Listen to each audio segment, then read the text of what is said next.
Hey, Stan Deaton with the Georgia Historical Society. Welcome back. We've all heard of the famous Alexander Hamilton-Aaron Burr duel of 1804, but 27 years earlier, right here in Georgia, there was another famous duel involving a signer of the Declaration of Independence. I'm talking, of course, about Button Gwinnett. Gwinnett first came to Savannah in 1765 at the age of 30. He was a native of England. And as one historian said, Gwinnett always had the ability to rob Peter to pay Paul. He came here, borrowed money, set himself up as a merchant, failed at that, borrowed enough money to buy St. Catherine's Island, and failed as a planner. It was the American Revolution that propelled him to fame and glory. He got himself elected to the Second Continental Congress in 1776, went to Philadelphia and voted in favor of independence on July 4th, and signed the famous document, the Declaration, on August 2nd. Now, the other two signers were Dr. Lyman Hall and George Walton. Gwinnett came back to Savannah and got himself embroiled in partisan bickering and fighting, most famously with the family of Lachlan McIntosh.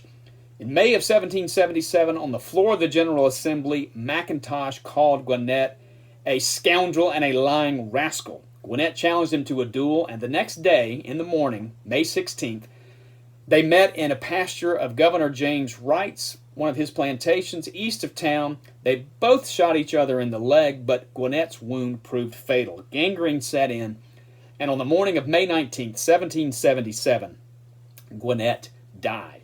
He was buried that evening in what was then called Christ Church Cemetery, now called Colonial Park Cemetery. Now, fast forward 70 years, in 1848, the city of Augusta erected a signer's monument and relocated the bones of Hall and Walton to Augusta, but they couldn't find Gwinnett's grave because sometime in the intervening 70 years, his gravestone had disappeared and no one thought it important enough to replace. Fast forward another 100 years. In the 1950s, a retired Savannah principal named Arthur Funk, who had always been interested in Gwinnett, got permission from the city to start digging around in Colonial Park Cemetery. And near the grave of Archibald Bullock, he found a body of an 18th century person and assumed and pronounced that it was Button Gwinnett. Now, there were no conclusive tests. In fact, tests at the Smithsonian Institution confirmed that it probably wasn't Gwinnett. But nevertheless, in 1964, to much pomp and ceremony, the bones of Button Gwinnett, or whoever they were reburied in Colonial Park Cemetery. And if you go there today, you will see the monument they erected to Button Gwinnett. No one knows for sure that it's him. Now, Gwinnett's signature proved to be the rarest of all the signers of the Declaration, because he had not been prominent before the Revolution, and the documents that he signed were for the most part not saved. He lived less than a year after he signed the Declaration, so his signature has gone for auction well over $250,000. Now, one of the great prized artifacts in the Georgia Historical Society collection are the dueling pistols used by Button Gwinnett and Lachlan McIntosh 243 years ago.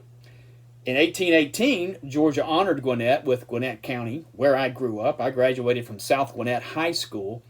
Surprisingly enough, there has not been a lot written about Gwinnett because the documents are scarce. One of the best books is written by a friend of mine who is also a descendant of Button Gwinnett. His name is Colin Gwinnett Sharp, and you can find his book titled Button Gwinnett on Amazon.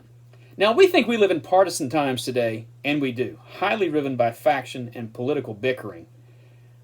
But Button Gwinnett's death 243 years ago, this weekend, is a reminder that our political parties today, driven by faction though they may be, are there to institutionalize our political differences so that we don't go out and shoot each other in duels. Remember Mr. Gwinnett this weekend.